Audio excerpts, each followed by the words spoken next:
So Bitcoin's price just touched a new all-time high. And the question is, why is the price pumping? So that's what this video is about. And the short answer, if you're short on time, Bitcoin is the hardest money ever known to man. So thank you for coming to my TED Talk. I'm just kidding, okay?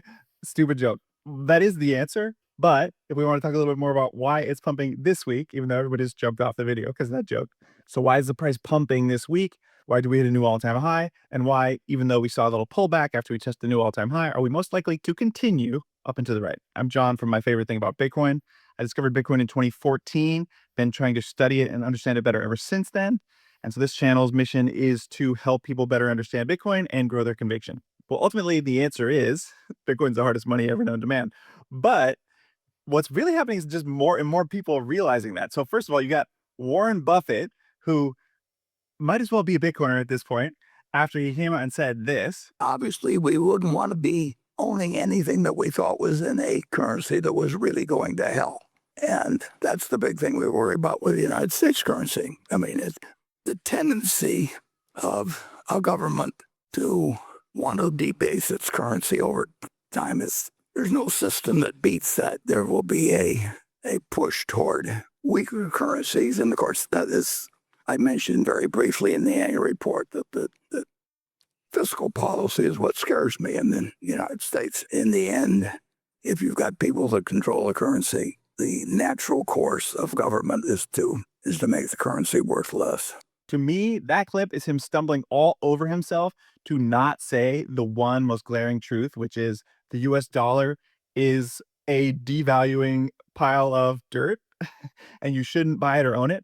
Now, that's weirdly incongruous with the fact that his company owns hundreds of billions. Berkshire Hathaway has hundreds of billions of dollars because they seemingly can't find anything that they want to buy. Why the guy at the top would basically come out and say, when governments have a money printer, they're going to print money and devalue the currency. That's a fundamental truth of human nature, and that's never going to change. He would come out and say that, but then his actions would be that he's just going to hold as many dollars as humanly possible. I can't possibly wrap my mind around that. But even though Warren Buffett is praised and hailed as the great god of great Oracle of Omaha, it turns out that if you look back at like the last 25 years, I'll have to find the chart of Berkshire Hathaway's performance against gold, you would have been just as well off if you just bought gold. So he had a very, very strong performance early in his early years. And since then, he's basically just been on par with you just holding gold. So while the guy's a better investor than I'll ever claim to be, it's possible that there are things he misses. Let's just put it that way. Then you have another guy who, again, way smarter than me, understands markets and investing and banking way more than me. But he's another guy who's always been bad-mouthing Bitcoin. That's Jamie Dimon from JPMorgan. And what do you know? JPMorgan suddenly changing its tune on Bitcoin, and they will now let their customers buy Bitcoin. They won't custody it for them, but they'll let customers buy Bitcoin and it'll show up on their account statements.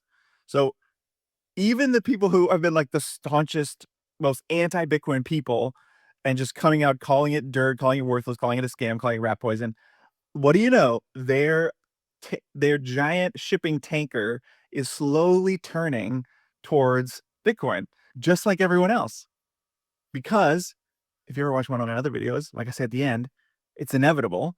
Bitcoin is the hardest money. It's inevitable. And more people coming to that conclusion, learning that, realizing that it's unavoidable. And the funny thing about this, well, why is the price pumping this week?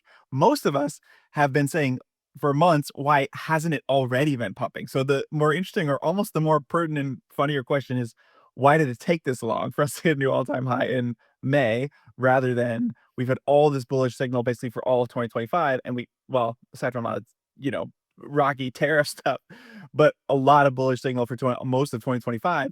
And we haven't hit the new all-time high yet until late May. So for most of us, the answer is, well, it's just about damn time, because what's crazy is you have new Bitcoin supply that comes in through the mining subsidy is 3.125 Bitcoins per block. And there's a new block on average about 10 every 10 minutes. So that's about 450 new Bitcoins introduced into the system a day. So it's like about 13,500 in a month. So you have MicroStrategy buying more than that in one single weekly buy, which they're doing announcing pretty much every Monday. Then you have ETF inflows just keep going up and up and up and up and up. IBIT, which is BlackRock's Bitcoin ETF, has the 5th most year-to-date inflows of any ETF, not just Bitcoin or crypto ETFs, all ETFs for 2025. So we see tons of buy pressure. The buy pressure is much more obvious to see. It's way more visible because people talking about it, announcing it, getting excited about it. Now, James Check, who does Check on Chain, who's a on-chain analysis guy, who is interesting follow. About a month or so ago, when people were saying, why hasn't Bitcoin already hit a new all-time high? Why isn't it even at 1 million yet? He had a really good explanation, which was basically just that, like, fundamentally comes down to there's just more sell pressure than you think, right? Like, he talked about there's probably at least 6,000 Bitcoins worth of sell pressure on exchanges every day. So, like, that's a ton. And that's just what we don't hear about. We don't hear people running and announcing, I'm selling tons of Bitcoin. So you have this sort of confirmation bias that we hear all the bullish stuff and we don't see that there's just lots of sell pressure, especially as the price goes up. The whole function of price is it draws out more sellers because more and more people look and say, oh, now the price is reaching the point at which I want to sell. There's a lot of people who've held a lot of Bitcoin for a long time. And when it reaches 100,000, 110,000, they see it as a life-changing amount of money to make a lifestyle change because they want to be able to buy things with dollars or with fiat currency that it's harder right now to buy with than to buy with Bitcoin. So you can always rest assured that as the price rises, more and more sellers come out to sell Bitcoin. Literally, by definition, that's what price is. So with Bitcoin, the supply is fixed. So aside from that 450 new Bitcoin that comes into the system from the miners every day, when demand increases, the supply can't change. And that amount that's coming in every day is fixed. So for basically every other asset on the planet, as demand increases, the supply can be increased. So if the demand for gold goes really, really high, if it's $10,000 for an ounce of gold, you can bet more and more people will start trying to mine gold. Miners will try harder to mine gold. If demand for a stock increases so much, you can bet that that company is most likely going to issue more stock. Like for basically every asset on the planet, as demand increases, supply can also be increased. For Bitcoin, that's basically the only thing where that's not true.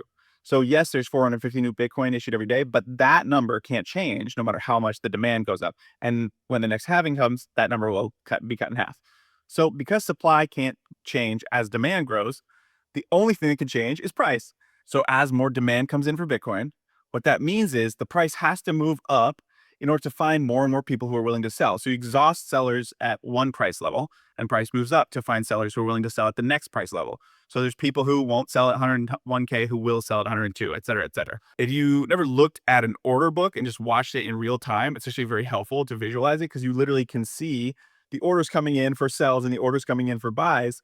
And if the price is moving up, buy orders are gobbling up sell orders and the price is moving up to account for that because at a given price level, there's more buyers than there are sellers. And so when those sellers get exhausted selling at that price level and the price moves up to entice more people to sell at a new price level. So obviously that's just how supply and demand works. And price will, as it moves up, will always entice more sellers. So it's not like sellers can run out. They run out at given price level. And then as it moves up, more and more sellers come out of the woodwork. Hope that wasn't too convoluted, or I hope it did a good job trying to explain that. But the point is, there have been so much buy pressure from all these large scale institutions, corporates, nation states, maybe either publicly buying or privately buying, where we don't know about. And that's been happening for months. And what I've learned from being in Bitcoin is there's this really funny thing that happens where, well, it's never, the market never does what you think it's going to do, but in Bitcoin especially, and it never does it on the timeline you think it's going to do it on. So whatever price is moving up, what you'll see is a lot of people, Reddit and Twitter and whatever, following in saying, is now a good time to buy? Should I buy now?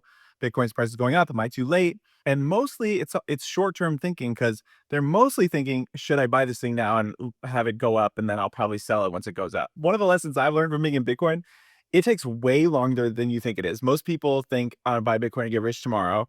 But what Bitcoin is designed to teach you is patience and low time preference. Because Bitcoin does not, you don't buy it and it goes up all tomorrow, makes you rich. Most likely what it does is you buy and it goes down a little bit and you're like, ah, crap. But it's teaching you, you have to hodl, you have to DCA, you have to stack sats and stay humble. Because basically all of 2024, it becomes a meme. It's a 56K gang or 58K gang because it's basically hovering around that and doing like 5% swings, maybe 10% swings up or down. But like, probably 9 months of the year last year, it just hovered, it just went sideways, just slide down, slide dips up around that mark. And everybody's saying, well, how is it not going up more? There's so much, bullish news, whatever. Well, for whatever reason, the election was the catalyst. I'm not saying Bitcoin needs Trump or like Trump pumped Bitcoin or whatever, but the election was the catalyst that removed a ton of uncertainty. And when that happened, it started just gapping up literally that day. And then we just pumped for the rest of the year. So Bitcoin moves sideways a lot more than you think it does. And when it pumps, the vast majority of the gains in Bitcoin come in like 10 days out of a calendar year. So that's why you don't want to trade Bitcoin, because if you miss one or a few of those 10 days, you're missing out on the vast majority of the gains. I'll try to find this chart and put it on the screen now of what happens if you miss those 10 trading days and how much gains you miss out on historically in a given year if you just miss the 10 biggest days. But what that also tells you is 364 days out of the year, it's basically just like chopping up and down a little bit, moving sideways, not really doing that much. So it's teaching you patience. It's teaching you to stay humble and stack sats, study Bitcoin, don't look at the price every day. That's what I think it's teaching you. So to me, what that illustrates most of all is sort of the thesis of this video, which is that Bitcoin is gravity. Bitcoin is water flowing downhill. Bitcoin doesn't need these bullish catalysts to make the price pump because Bitcoin's inevitable. Bitcoin, like I said at the beginning, is the hardest money ever known. And hard money always wins, demonetizes weaker monies over time. So Bitcoin doesn't necessarily need these bullish catalysts. They help and they accelerate timeline. But what Bitcoin needs is just for the FUD to get out of the way. All Bitcoin needs, like I said, with the election last year, was just to remove all this uncertainty. Who's going to win? What's going to happen? Or is the government going to keep attacking crypto and try to debank crypto companies and attacking with regulation? Or are we going to get a crypto-friendly environment, which just means politicians and regulators not trying to stifle Bitcoin and crypto and trying to attack the industry? So all you need is things to get out of the way. So you've had Bitcoin taking this adoption over 16 years, while mainstream media and anyone with a name or a platform or a voice has basically been talking down about Bitcoin, just saying it's a scam, it's a Ponzi scheme, it's a tulip bubble, it's just flooding it, it's destroying the planet, all these things. Those are all just like roadblocks. They're just like stones in the creek of Bitcoin flowing downhill that are just getting in the way temporarily. And Bitcoin just slowly finds its way around them, right? So these big bullish catalysts, they like help accelerate the flow downstream of Bitcoin, right? To where it's inevitably going to go, which is an ocean, Bitcoin flowing into take over more of the ocean of the world's assets. But the more and more you just get this FUD and these things out of the way and the roadblocks out of the way, the more Bitcoin can just do what it's going to do, which is take over all other forms of money that are inferior. So just suck more value out of fiat money, suck more value out of gold, suck more value out of real estate, all these other things that are being used as stores of value that aren't as good at being stores of value as Bitcoin is. So there are tons of bullish catalysts for Bitcoin's price right now. But what I find funny about Bitcoin is that, if you're in it and if we're in any kind of bull market or we're not in a terrible bear market, we see that stuff all the time. That stuff's on Twitter all the time. There's another Bitcoin treasury company. There's another company buying. There's another nation state might buy all these things. Now there's definitely more of that happening now. There's more Bitcoin treasury companies. So there's always this under the surface growing demand for Bitcoin. And right now it's obviously much larger than it's ever been. Right now is the best risk adjusted time to buy Bitcoin in history. So more and more institutional players, nation states, large players are coming to that realization and they're buying it. But the thing that I'll never claim to understand about Bitcoin's price is when that groundswell, that underneath the surface, that sort of iceberg is building under the surface. Sometimes it takes 9 months, like 2024, and then you just need one catalyst to make it pop through the surface and the price goes crazy. And so those catalysts are going on under the surface. I don't know what makes it finally crack through, right? Like, I don't know that anybody knows. I mean, if somebody knows, then they're not telling because they're using it to trade, then great. But I don't think anybody knows when the straw breaks the camel's back and it finally runs. Because when you have all this stuff going on under the surface, all these catalysts, and then eventually something breaks, right? Sometimes you have these gaps in the order book where there's lots of sell pressure at a certain number. And then if we clear that number, we jump to the next level. So I don't really pretend to do TA or technical analysis or trading or look at the charts or read the charts too much. I think you can get way lost in the weeds trying to do that. And you'll make 50,000 predictions. And then when one of them's right, you'll say, I knew it. So for me, it's just about, like I said, stay humble and stack sats, be patient. And when you see all these bullish catalysts going on under the surface, you just know the price will break and gap up at some point. You just don't know when it's going to happen. And you don't know what the final sort of straw that breaks the camel's back catalyst is going to be. And it's probably going to be, the 50th one past the one you think it's going to be, right? We all think, oh, MSTR bought another 15,000 Bitcoin on Monday. Why isn't the price jumping up? I don't know why that it doesn't do it that day. I mean, well, part of the reason I know why is because they are trying their best to buy that 15,000 Bitcoin without moving the price. So professionals who are trying to buy at OTC desks, buy it in small chunks, buy it in as many ways as possible they can to not make the price go up so they don't have too much slippage and pay too high a price. So they're trying to do that on purpose. So it makes sense that we don't just see like a big 15,000 Bitcoin spot buy that would eat up all the sell pressure and make the price gap up, and they would have a bunch of slippage and pay a higher price. But what you need to know about being in Bitcoin is that you just need to be patient. It's always going to take longer than you think it's going to take, unless you just get lucky and buy it on a day when it pumps. But like last year, it's going to go sideways for way longer than you think it is. The whole first 5 months of this year, most of it was, we all think this positive news. Why isn't it moving up? You have this macro uncertainty stuff happening. And despite all that, Bitcoin's still pushing through and fighting up. So there's so much demand and so much bullishness and so many catalysts going on under the surface that you just know eventually it's going to break through. Because like I said, I'll always come back to this. Bitcoin is the hardest form of money, and harder money wins. It demonetizes weaker forms of money, and it sucks the value out of weaker stores of value. So that's not going to stop. There's nothing that can stop that. All there is boulders of FUD in the way of the Bitcoin river that's flowing downstream. Water will always find a way to flow downstream, no matter what's in its way. And Bitcoin is the same. It will always find more adoption. It will always take more value out of other things. It will always find more people who will come to the truth and realize Bitcoin is harder money and a better store of value. So it's always fun to be on Bitcoin Twitter and looking at the price and seeing these catalysts and wondering why it's not moving and speculating. But for me, the bigger picture is always stack sats and stay humble, be patient, know that it will happen. And the longer it takes to happen, embrace that. You want to adopt the mindset that that's a good thing for you because it gives you more time to stack. So the further you get in your Bitcoin journey, what you realize is when the price goes up, you start to get bummed out because you're like, I should have bought more. I didn't buy enough.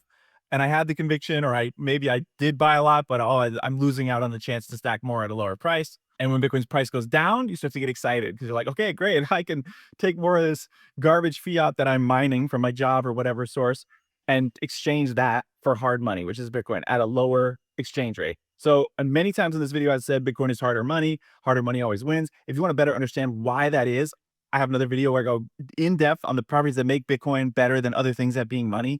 So you can better understand why that's happening, why that is. You watch this video right here if you want to go deeper on that. If you like this video, hit subscribe, hit like. And as always, you never forget, Bitcoin's inevitable.